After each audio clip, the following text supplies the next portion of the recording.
Everybody, welcome to our webinar. We're going to talk about why NYCPM. I'm here with some other admissions representatives. My name is Samantha Schober. I'm the Assistant Director of Enrollment here at NYCPM. Same with Suzanne, who's logged in under Enrollment Management. And then Lisa Lee down here, she's the Dean of Student Services, so she's also an admissions representative. We're going to be here to answer any questions. We also have with us Dr. De Jesus, which I might be mispronouncing, and Will Stallings and Dr. Chusid, who will introduce themselves. So I'm going to go ahead and share my screen, and we'll start the presentation. Okay. Want to make sure everyone can see my screen, right? Is that awesome? Okay. Okay. So Dr. Chusid and William, will you guys go ahead and introduce yourselves? Well, let's have Dr. De Jesus introduce herself. Oh, yes, that makes sense. To go. Hi, I'm Dr. De Jesus. I'm an attending at Yale Bridgeport Hospital. I used to teach at NYCPM. It's a great school. I loved teaching there, and they get a lot of clinical experience. The classroom setting is great. It's a family setting, and podiatry in general is an amazing profession. You can do surgery, wound care, pediatrics, neurology, dermatology. So it's just a wide range of things that you can do, including sports medicine if you're into that. I originally wanted to go into podiatry because of sports medicine, and then it kind of evolved into surgery, and now I'm doing a lot of diabetic limb salvage, so I'm saving legs and lives here at Yale. So if you have any questions about the profession or NYCPM in general, you can always email me, and will be sending out my email in the chat. Speaking of saving lives, Dr. De Jesus just saved a life 15 minutes ago. Yep, we're here at the hospital at Yale, so Will brought me into this webinar, so thank you for that. Thanks for coming. Thank you. So yeah, I just dropped Dr. De Jesus's email in the chat. Like she said, she's at Yale Bridgeport. She's phenomenal in the field. She's made it all the way up to one of the best hospital systems in the country. So she's offered to answer anybody's questions. I will answer anybody's question. I'll drop my email, and this is a blessing to have an attending of this caliber here. So NYCPM's connections go far and deep.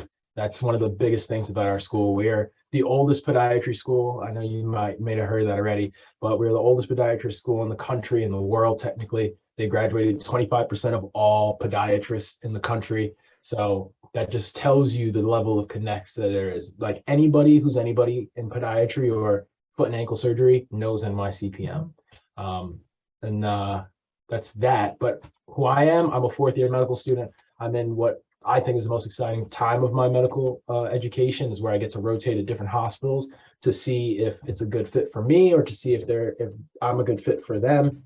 Like it's kind of like a 1 month long interview process. And currently I'm at the Yale Bridgeport location, and I'm able to do a lot. Like right now, we just, stabilized a infected wound in the foot. Right now, we had to do an emergency incision and drainage in the hospital.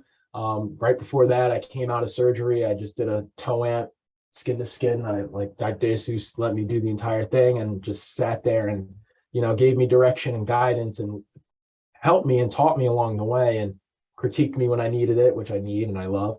But this is what I get to do, right? Like I was studying for so long, and now I'm, standing next to an attending, saving lives and limbs. So that's a little bit about me and where I'm at.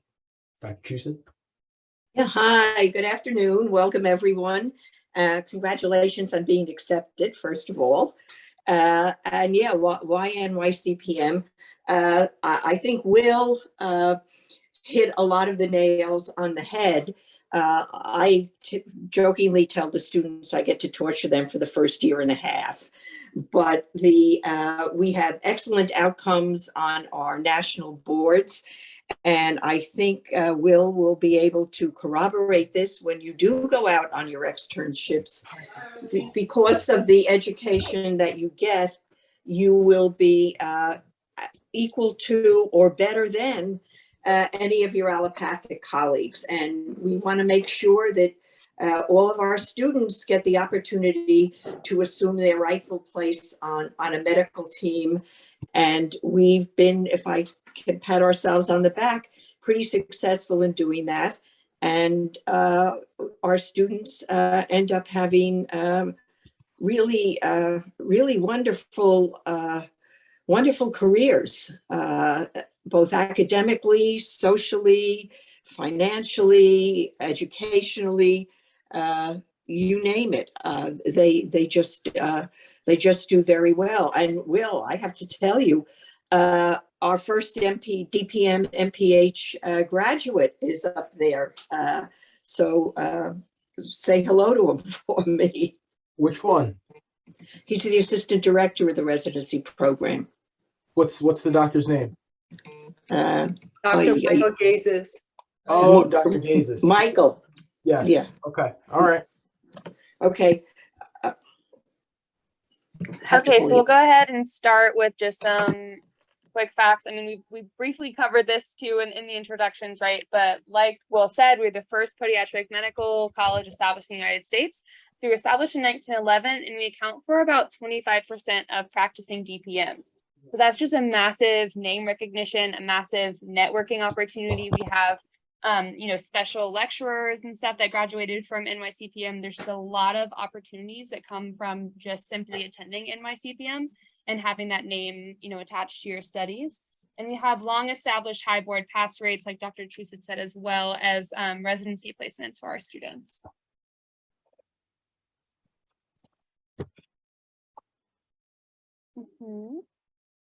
Yeah, Will, do you want to talk a little bit about this? Our clinical training? So yeah, it is unrivaled.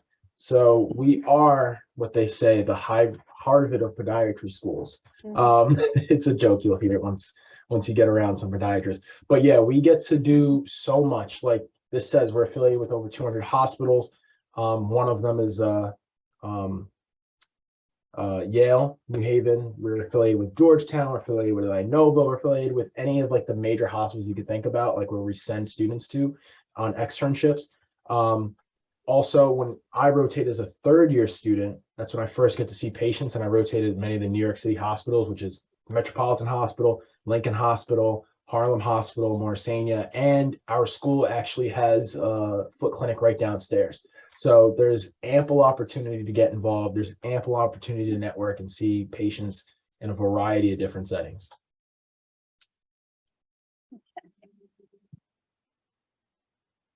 All right, Dr. Trusid might be able to talk a little bit about our board pass rates and our residency placement and stuff. Yeah, so the Part 1 boards are, the board exam itself is an in-depth test in the preclinical sciences. The preclinical sciences really are required for clinical sciences. For example, you're not going to be able to do pharmacology unless you've had biochemistry. You aren't going to be able to do pathology unless you've had histology. And I think lower extremity anatomy for your specialty speaks for itself. So we give very intense courses taught by, we think, people who are expert in their field, have excellent curriculum vitae, have experience teaching at the medical school level. And we examine our students frequently, not because we want to make life miserable, but because we have found that, and other educators have found, that the more assessments you do, the more successful your student is at retaining information.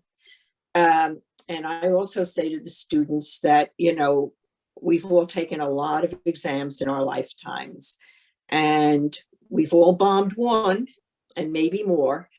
So if a student doesn't do well on one exam, there's ample opportunity to pull himself or herself out of the hole. So this is really all done with the student success in mind. And because of our board pass rates, and because pretty much, as Will said, everybody knows NYCPM, and everybody knows if you get a B in NYCPM, people know what that B means. Okay.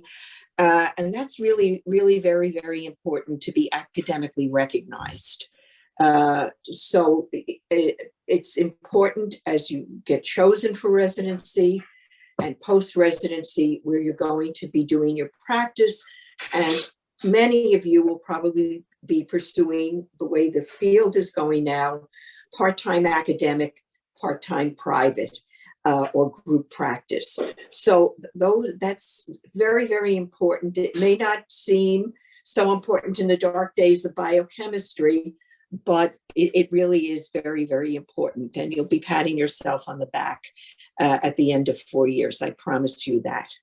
So that's my little spiel about our curriculum. It's rigid, but I think it's the same. It's rigid in all. It's a rigorous program in all schools. It's medical school. It is what it is. Yeah, I just And want to because highlight. of that, go ahead, Will. Oh, sorry. I just wanted to highlight two things that Dr. Tucson said.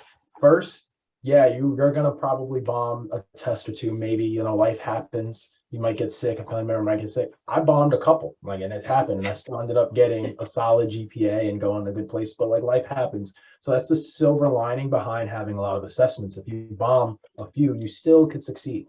And then also in terms of the caliber of education, I extern with other students from other schools, and consistently NYCPM students outshine other students academically. Our academics is super rigorous, and there are plenty of medical students, allopathic, osteopathic medicines, that students and attendings that can't tell the difference of the students that are produced from NYCPM. So I can't understate that enough. Yeah, and because of that caliber of education, we have 100% residency placement, and we've continued to have 100% residency placement. Even when there was a shortage in residencies, we still had 100% residency placement, and it's because of that caliber of education, the caliber of our students. Dr. Tucson, I'm sure you can talk about the faculty, seeing as you are a faculty member yourself. Okay, yeah. We in the preclinical sciences division, we have a lot of full-time faculty. I direct the histology course as well as being the dean, so I'm full-time. We have a full-time biochemist, a full-time physiologist, a 3/4 time neuropsychiatrist that teaches neuroscience. We have the anatomy, lower extremity anatomy professor we call him half-time, but he's going to be on campus. He's on campus full-time when he's teaching the course. So that's that. I think that's very important, because if you don't understand something, you can just come up to the 5th floor where we're located and ask a question. We also have a dual degree program with Mount Sinai. Mount Sinai is right down the block, not right down the block, maybe about a mile away. On a day like today, you can walk it. And those courses down there and the timing, the program was designed for medical students and house staff. So the classes don't start until 4 p.m. when rounds are finished. And so our students, they're on trimesters, so you rack up credits very quickly. So most of our students finish that program in their first 2 years. So that's something. And the students, Michael Gaze is actually up at Yale, as I said, was our first, he and Emily Copain, who went on to be at Harvard, are our first two graduates. And they realized they wanted to go in to have a larger voice, a larger say in whatever hospital they ended up being accredited at. And they felt that the courses that they took gave them higher visibility and greater credibility. So those were their motives. Some others of our students there now are very interested in international medicine, and they're on the international medicine track. So it's very, and the other thing about our college is we sit in New York City. And New York City is a medical mecca. And we can draw professors and lecturers from New York Medical College, from Cornell, from Einstein, a lot from Mount Sinai, just because of its geographic closeness. And so our students are taught by specialists in those fields. And I think it really does give a greater depth to their understanding of medicine, surgery, even and pediatrics. We also have a pediatric program. We have a separate genetics course taught by a professor who also is a professorial lecturer down at Mount Sinai. Yeah, and personalized medicine is here. So we're very aware of what's going on with our allopathic colleagues, and we try very, very hard, and I think with some fair degree of success, to keep the pace of all changes in medicine and medical education. Okay, I know you just touched on this a little bit, but do you want to elaborate on the dual degree program? I know you talked about it a bit. Yeah, let's see. I didn't talk about the 7 location, the 7 concentrations. The biostatistics, that's for the accountants among you. Epidemiology, this is really the public health. This is epidemiology. With the students that go on that track are very well suited to go into clinical trials, especially government federally funded clinical trials. The classes are taken, as I said, with the Mount Sinai, not just with Mount Sinai School of Medicine residents and students, although that's the preponderance of the student body, but also students who are non-traditional students, traditional students, recent graduates who are just interested in an MPH degree. The health management is very, very interesting. This is really for students who are interested in hospital management, healthcare management. So, could end up being a vice president of, a large medical institution or conglomerate. Health promotion and disease prevention, I think that speaks for itself. And we spoke about global health. A lot of, for instance, the global health people were right on the front in this COVID, identifying it first, still tracing where it's coming from. So it's very, these are very timely things that are, and our students do well. They do very, very well in these. So I'm happy, I'm happy to promote that. I'm a PhD, not a podiatrist, and I got my doctorate at Mount Sinai. So and our students are given all, the privileges, the library privileges. They're, they're a Mount Sinai student as well as an NYCPM student, and they enjoy that. So we also have a January program. We're the only podiatric medical school to have a January start, which is pretty cool. So basically what it does is it takes all of the classes that you would be taking in your first year of medical school, and it spreads it out amongst 3 semesters instead of 2, but at the same price. So it's a decelerated start into the rigors, right? Everybody struggles a little bit when they first get into there. There's a lot more information that you're having to master. So having a decelerated start is really quite an advantage. You have a lighter class load than the rest of your peers. You have a little bit more time on your hands as well, which is pretty awesome. And then when you join the rest of your class in the fall as well, you can kind of establish yourself as a leader as well. You know the faculty, you know the lay of the land more or less, and so you can establish yourself a little bit more of as a mentor, but within your own class. So the January program is really great. I cannot say enough positive things about it.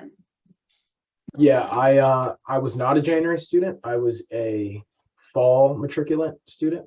I don't know if that's how you properly say it, but all I can say is I've been extremely envious of the January students.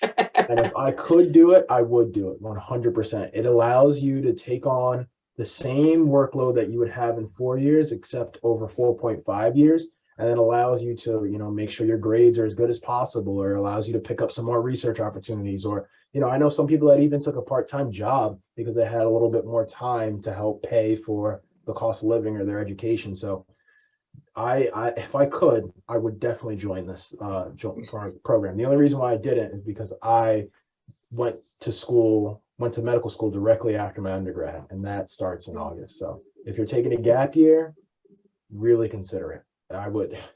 I can't stress that enough. So do you want to talk a little bit about student life as well, since you're the only student here? Yeah. So student life, it's really cool. So we are a small school, which is good because you get to know everybody. Everybody helps each other out. And everybody who's gone through the program makes an effort to help the class under you, right? So for example, when I was a first year, I've had numerous mentors from second and third year that gave me advice, gave me notes, gave me ins and outs on how to succeed as a student.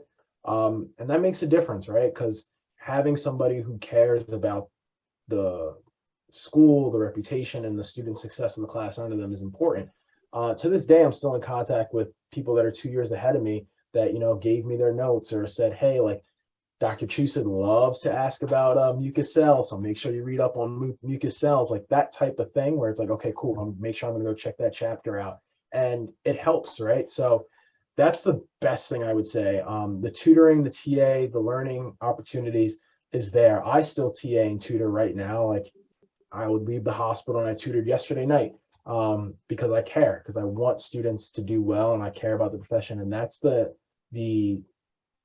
like thought process of a lot of students at NYCPM. So the help is there. If you're struggling, reach out. There will be help for you. You get an iPad as soon as you get in. I still use my iPad, even though I'm not taking tests. I take notes on my iPad. I fill out forms on my iPad. My iPad is like my walking Bible, and I love it. And I'm going to use it well after I graduate. All lectures are video captured and housed in Student Portal.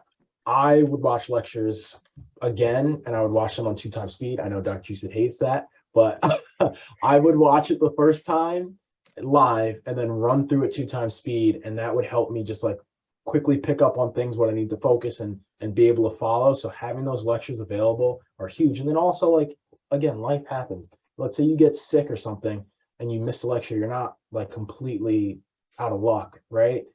You could go back and watch these lectures. Also, speaking of student life, we have an attendance policy that is not too rigorous. It's 65%.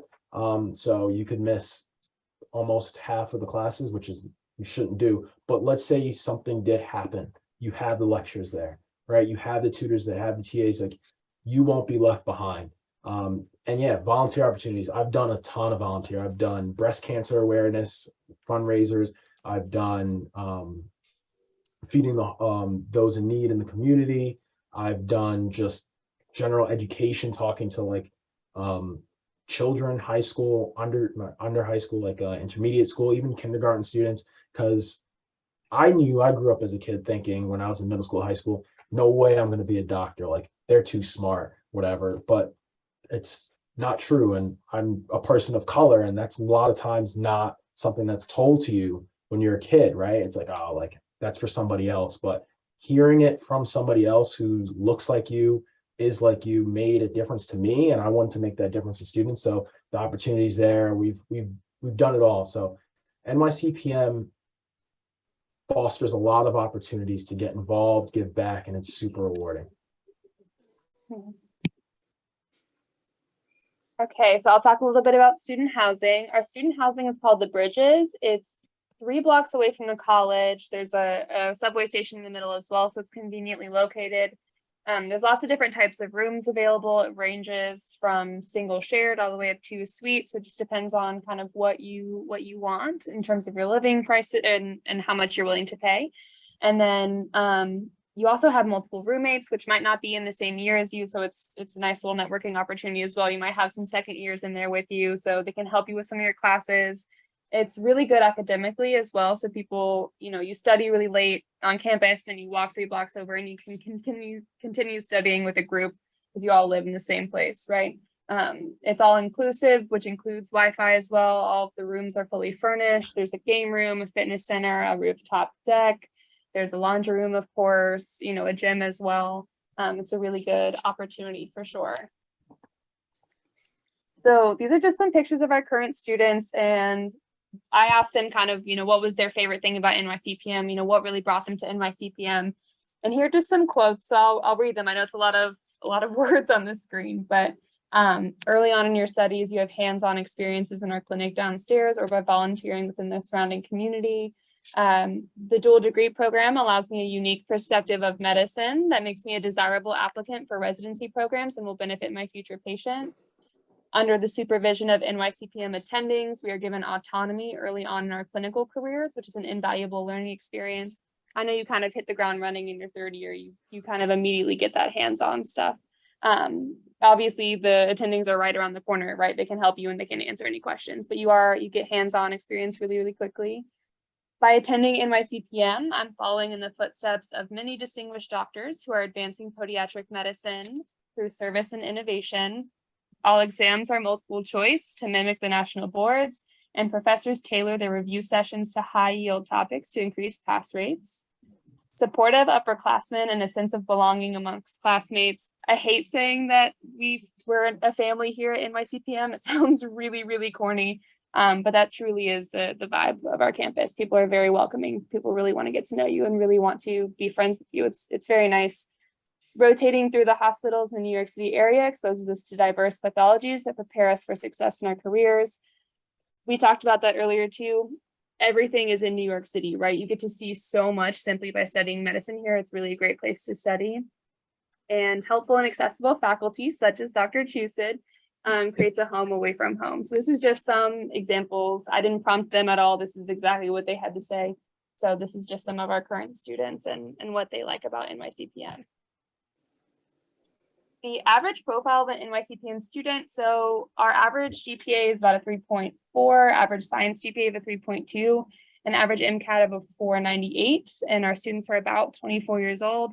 That being said, sometimes I say like there's not really such a thing as an average profile of a student at NYCPM. We have people from all over the place with all sorts of different backgrounds, and that means a lot. There's people who've taken years off and are coming back to education, for example. There's just a lot of different types of students here at NYCPM, which I think is really great. I know we have one of the most diverse student bodies, and the most diverse patient population as well. So, but this is just the average profile of an NYCPM student.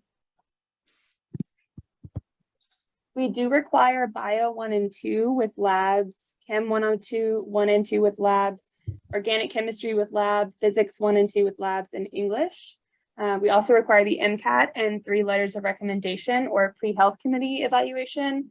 Like I said, the average MCAT is about a 498, and the 3 letters of recommendation, we do ask that one of them be from somebody who knows you academically, but we don't require that a letter of recommendation be from a podiatrist. I know that's a pretty common question that I get. Obviously, it looks great, and we love to see that you've spent time with a podiatrist and that you've really gotten to know the profession, but it's not required that you have a letter of recommendation from one. So you apply through ACMAS. We call it that. It's just way too many words, so let's abbreviate it, call it ACMAS. You have to send in your official transcripts, your official MCAT scores, and your letters of recommendation. Because we have both a January and a fall start, I say it's kind of never a bad time to apply to NYCPM. Our applications are basically always open. It just depends on, when exactly you want to start your studies, right? Obviously, I love our January class. I like that decelerated start. I think that's a really great option. And in order to apply for that, you need to submit submit your application by November 30th. And then if you wanted to start in the fall, the application deadline is June 30th. Does anyone have any questions, admissions questions for Will, questions for Dr. Chusid? You can put them in the Q&A. I'll give everyone a chance to ask some stuff. Yeah, you could ask me whatever you want. I always tell the truth, and I tell it in layman's terms. So feel comfortable to ask me whatever you would like. Layman's terms. Actually, Will, maybe if you want to share your story about how you got interested in podiatric medicine, and then in the end, why you chose to come to NYCPM. Okay, cool. So I've been an athlete my entire life, and I've always wanted to work with athletes. So I started out like thinking, I'm not smart enough or not hardworking enough to do medical school. So I was like, maybe I'll try AT out. It's an undergrad, etc. Not saying that AT isn't rigorous in its own way and hard, but I did AT for a little while. Then I was like, I want to see more of the patient population and see the entire continuum of care. So I did PT for a while. I wanted to see a little bit more on the surgical side. So then I looked at PA, MD, DO. And from then, I really convinced myself that medical school was the right option for me. And then it came down to choosing between the three. And I chose podiatric medicine because I knew I wanted to do surgery. I did not want to have my decision be made off of how well I did in boards, part 1 or 2. And I knew I wanted to practice in New York. So I don't know how much you may or may not know about the process with DO and MD. School is, if you wanted to do surgery, you have to apply for a surgical residency, orthopedic, and you have to score pretty high on your boards. And even if you score pretty high on your board, you still might match out in Ohio or Kansas or something. And there was no way I wanted to leave that much life choice up to how well I scored on the test. So coming to NYCPM, I knew, cool, I'll be in New York, an area where I know I want to be, the Northeast particularly. I know I'm going to get surgery guaranteed. And then from then, I could build my own path onto where and how I wanted to work with like people. So that's why I chose it, because I want to know I want to do surgery. I want to know I'm guaranteed surgery and working with athletes. So I'm here now. I love it. I visited NYCPM. I went to school in New York City. I visited NYCPM and I fell in love with it, right? It seemed like a very relaxed environment, right? The idea of medical school to me was extremely daunting, and I didn't want to be around a bunch of people that were like work, like toxic environment, like cut the other person down to get myself up. It wasn't like that when I got here. Like students came, they embraced me, they asked me like personal questions, not personal questions, but like questions like, hey, how are you? Where are you from? Like, what are you into, etc. I was like, oh, this is pretty chill. Like everybody here is chill and they seem happy to be here. And I just liked the vibe, and I was like, this is it. This is what I want to do. And every single second I'm here, I like it even more. I'm surprised. I was a little scared. I was like, oh, like, do I want to do wounds or do I want to stick with feet forever? And I found out it's so much more, and it's so much more rewarding. Like I said, Dr. DeJesus just saved a life, right? You wouldn't think that a stabilizing wound would save somebody's life, but it does, right? This patient came in like with their bones sticking out their foot, with an abscess tracking up their leg, which could make them septic in matter of minutes or a couple hours if that infection isn't stopped right then. And it's called like bedside incision and drainage. And we like rush down to the ED after coming out of another case to do that. And that's limb salvage, life-saving wound care. But it's cool.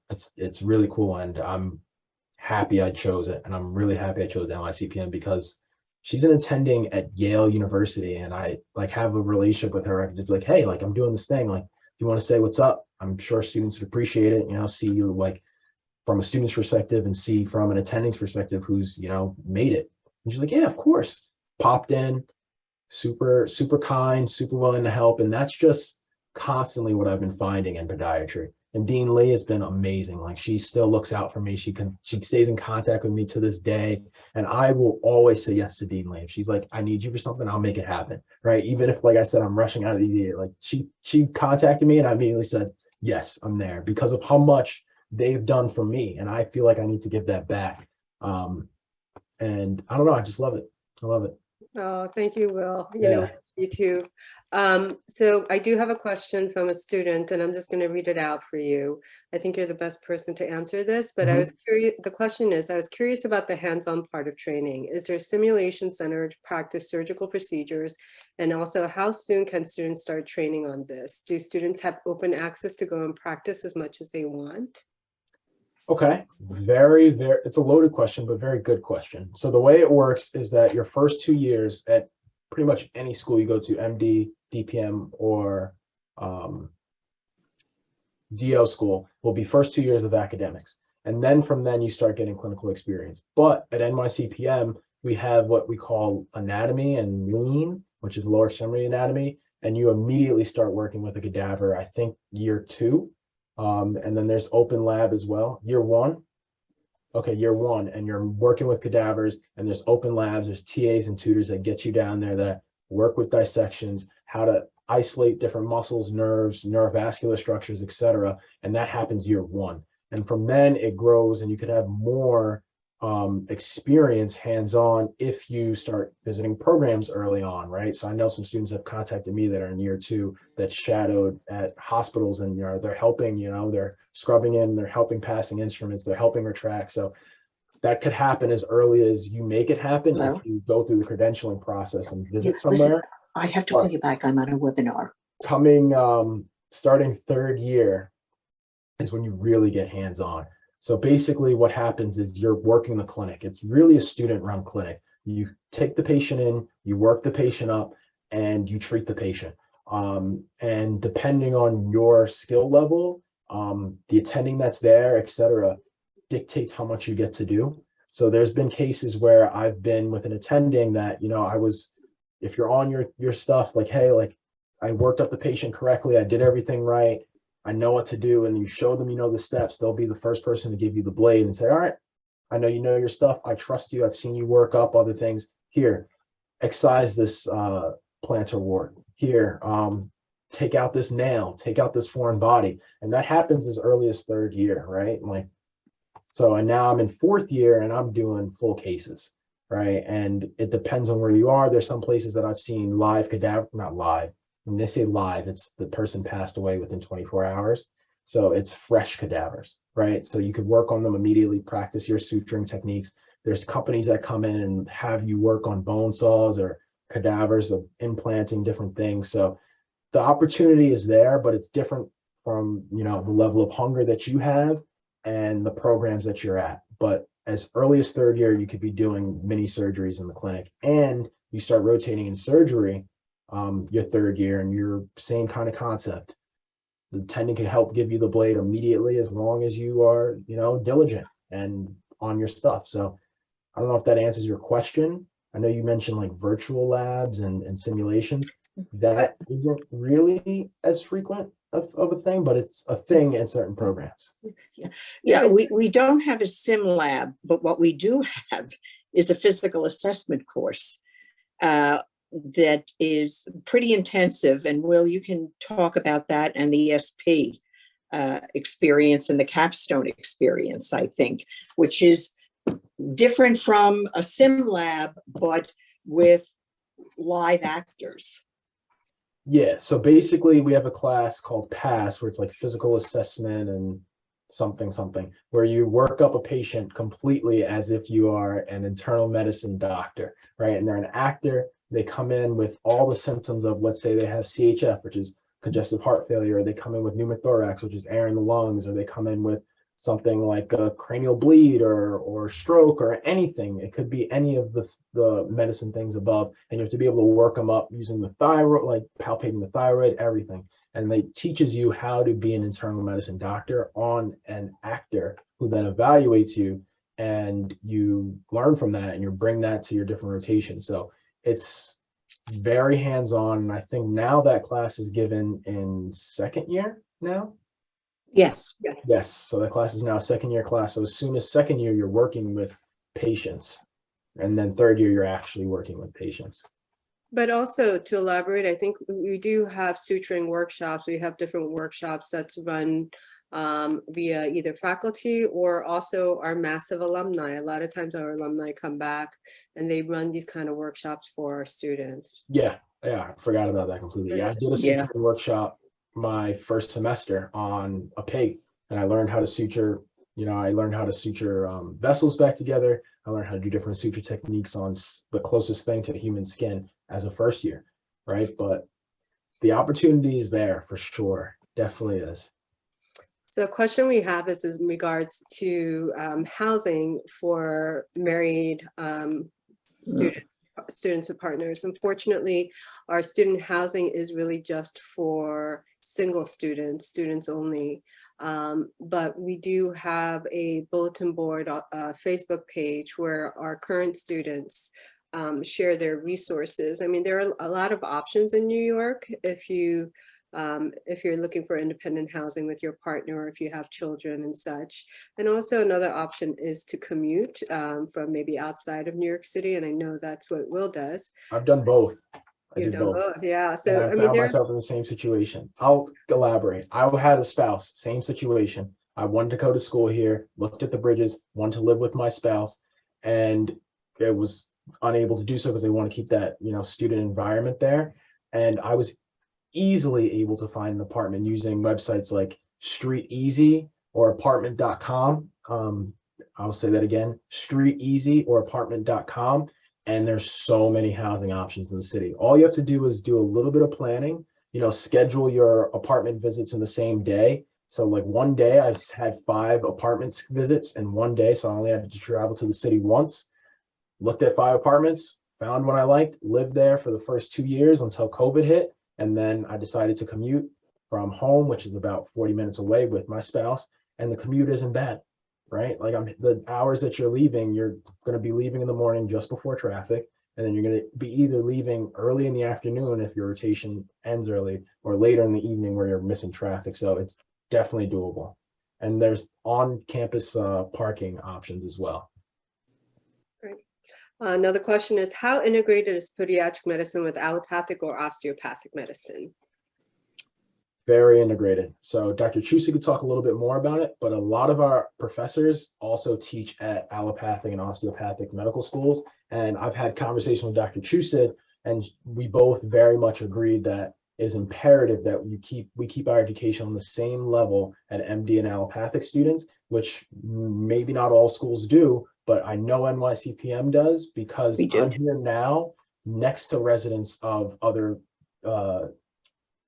specialties and services. I'm having conversations with Gen Surg right now today. I'm having conversations with vascular surgeons right now, and we're able to keep up. And they don't even know that I'm at a podiatry school or whatever, because it's just that level of education is so integrated at our school that it's almost identical, at least for the first 2 years, for sure. Yeah.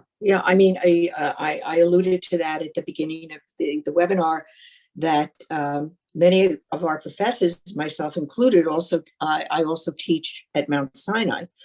I can give it to you in writing. The histology course is the same. Our anatomy course director is, and our lean director now is the course director at Torocom, which is down the block from us. She's an MD. And the courses are the same. I think that and more equally important, and sometimes students aren't real happy with this part of it, but I think at the end of the day they may be. Our exams are very similar in format and in obviously content, but in level of difficulty. And that's to prepare you for the boards, because we know that, we have to prepare you to be successful, not only on an exam, but as Will said, when you get out in 4th year and in residency, you have to know your stuff. So that, I mean, everything from day one is tailored towards that end. I do want to highlight one thing though. Our education is the same and as equally as rigorous, but the benefit of our school is that we have more tests than these other places do, as opposed to, I know some medical schools have 1 test at the end of the rotation. And if you fail that test, you're done. You have to redo that entire rotation or whatever that situation is. But at our school, there's plenty of opportunities to stumble and be able to pick yourself back up, which I like about podiatric medicine specifically. This place is not here to like kick you out. They're not here to make you fail. They're here to give you plenty of opportunities to learn and grow and make mistakes while still providing a quality education. Thank you, Will. Well, maybe we'll wrap up this webinar with one question, with the last question that I have for you is, now that you've been exposed or have met with more colleagues from our sister schools, this whole presentation today was about why NYCPM and NYCPM advantages. So your thoughts, how do you think NYCPM stands out? Why should a student choose to come to NYCPM? I'll tell you a story of what an attending said to me the first time I met the assistant director at a program that is extremely prestigious. There's a pin that I have. It's called like Pi Delta, and all podiatry schools can potentially be a part of this, and it's based on your GPA, and you have to have a certain GPA, which is a decently high GPA, similar to Dean's List. He looked at me, looked at the pin, and said, I know that pin is real because it's from NYCPM, and I know that the rigor of that school, and I know what that means. And he shook my hand and walked away, and there was other schools next to me of other externs, and I didn't say anything to him, he didn't say anything to me, and he just said that about my school and then continued on to his business. I didn't have to do anything. The school itself did it for me. You know what I mean? Like, so that I think is a powerful story that answers that question. We're up there in terms of the prestige in podiatric medical school. I'm not going to say anything bad about other schools. I'm just going to say that's the level that our school brings to the table. Thank you so much. Well, thank you so much, Dr. Chusit. And for our webinar attendees, if you have any questions, please reach out to us at enrollment@nycpm.edu. If you are thinking about applying, you can always sign up for a virtual advisement session. And I know we have all that information on our website for prospective students. Samantha, Suzanne, do you have anything else to add? I do not. I thought that was, pretty inclusive of Great. everything. Thank you everyone for attending. Once again, have a good night. Thank Good you. night.